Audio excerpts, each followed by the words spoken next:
স্বাধীনতা সংগ্রামী ভজহরি মাহাতোর 22তম প্রয়াণ দিবস পালন বান্দোয়ানে। মানভূমের স্বাধীনতা আন্দোলনের প্রথম সারির নেতা ছিলেন ভজহরি মাহাতো। ইংরেজদের বিরুদ্ধে দীর্ঘ লড়াই সংগ্রামে বহুবার তিনি কারাবরণ করেন। দেশ স্বাধীন হওয়ার পর মানভূমের মাতৃভাষা বাংলা রক্ষার আন্দোলনে তিনি প্রথম সারির নেতৃত্ব ছিলেন। স্বাধীন ভারতে প্রথম সাধারণ নির্বাচনে মানভূম দক্ষিণ লোকসভা আসন থেকে তিনি লোকসেবক সংঘের হয়ে প্রতিদ্বন্দ্বিতা করে 1952 সালে প্রথম সাংসদ নির্বাচিত হয়েছিলেন। ভাষা আন্দোলনের টুসু গান লেখার জন্য সাংসদ থাকাকালীন তাকে 22 মাস জেলে যেতে হয়েছিল। পুরুলিয়া জেলার বঙ্গভক্তির পরও তিনি 1962 ও 1967 সালে সাংসদ নির্বাচিত হয়েছিলেন পুরুলিয়া আসন থেকে।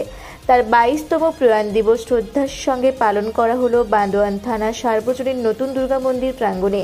জননেতা ভজহরি মাহাতো স্মৃতিরক্ষা কমিটির উদ্যোগে এই দিনটি শ্রদ্ধার সঙ্গে পালন করা হয়।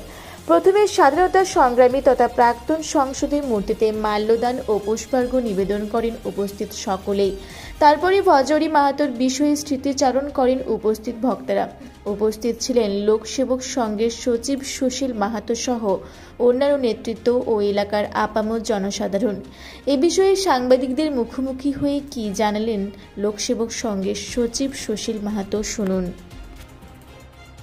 ভজহরিবাবুর মৃত্যুবার্ষিকী আমরা পালন করি কোনো কর্মজীবনের প্রতি যদি আগামী দিনে মানুষের সেটা গুরুত্বপূর্ণ মনে হয়, গুরুত্বপূর্ণ জীবনযাত্রা আগামী দিনের প্রজন্মের কাছে সেটা জনজীবনের পক্ষে, জন অধিকারের পক্ষে সেটা প্রয়োজন পড়ে, তখন আমরা সেই সমস্ত মানুষদের স্মরণ করি, সেই সমস্ত মহাপুরুষদের জন্মদিন, মৃত্যুদিন, তাদের কর্মজীবন আলোচনা করার জন্য এগুলো আমরা করি।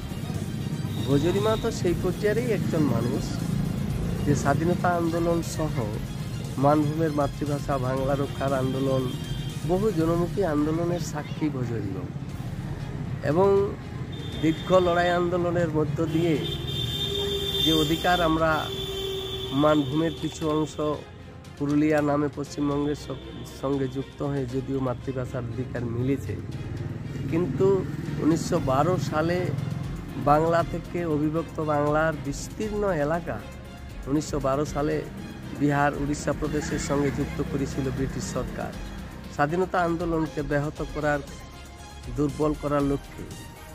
সেই জায়গা থেকে পরবর্তী সময়ে ভারতবর্ষে স্বাধীনতা লাভ করার পরেও ভারতবর্ষে পরাধীন ভারতে তৎকালীন জাতীয় কংগ্রেস সিদ্ধান্ত নেওয়া পরেও যে ভাষাভিত্তিক প্রদেশ গঠন করা হবে ভারতবর্ষ স্বাধীনতা লাভ করলে, কিন্তু সেই দিকে জাতীয় স্বাধীনতার পরে কংগ্রেসের যে কাজ সেটা কিন্তু করেনি।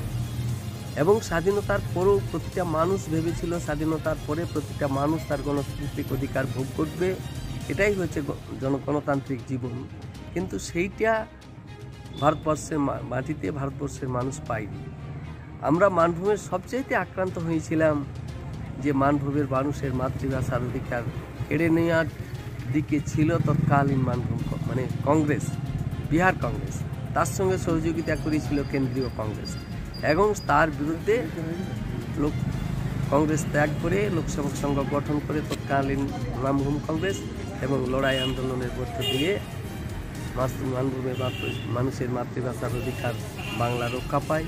কিন্তু সেই নেতৃত্বে ছিলেন, অন্যতম নেতৃত্বে ছিলেন ভজহরি মাহাতো, এবং পরবর্তী সময়ে জীবনে সরকারের পক্ষে কোনোদিন না গিয়ে যুক্তফ্রন্টের সময় কিছুদিন থাকলেও পরবর্তী সময়ে সরকারের বিপক্ষে থেকে মানুষের অধিকারকে রক্ষা করার জন্য আজীবন সংগ্রামের পথে উনি ছিলেন, এবং আজকেও সেই ধারা আমরা বহন করছি।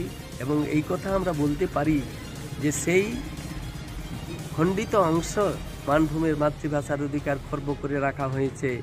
লোকসেবক সংঘ কিছু অংশ পুরুলিয়া নামে পেলেও বাকি যে মাতৃভাষার অধিকার থেকে খর্ব আছে, তাদের মাতৃভাষার অধিকার থেকে তারা বঞ্চিত আছেন, সেই অধিকার রক্ষার লড়াই আজকেও আমরা চালিয়ে যাচ্ছি, আগামী দিনেও চলবে।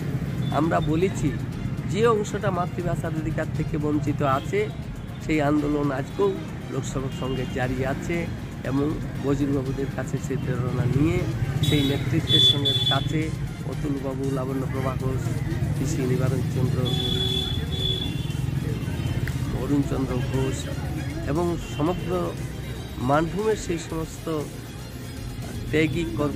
ত্যাগী স্বাধীনতা সংগ্রামী সহ কর্মী যারা ছিলেন, দেশসেবক ছিলেন, তাদের প্রেরণা নিয়ে আমরা আজও মানুষের অধিকারের জন্য লড়াই চালিয়ে যাচ্ছি। সেই প্রেরণা আমরা পাই এনাদের কাছ থেকে এবং সেইভাবেই আমরা হাঁটছি। আপনার পরিচয়? হ্যাঁ, আপনার পরিচয়? আমি লোকসেবক সংঘের সেক্রেটারির দায়িত্বে আছি এখন। বান্দোয়ান থেকে দিব্যেন্দু মাহাতোর রিপোর্ট, রূপসী বাংলা মিডিয়া।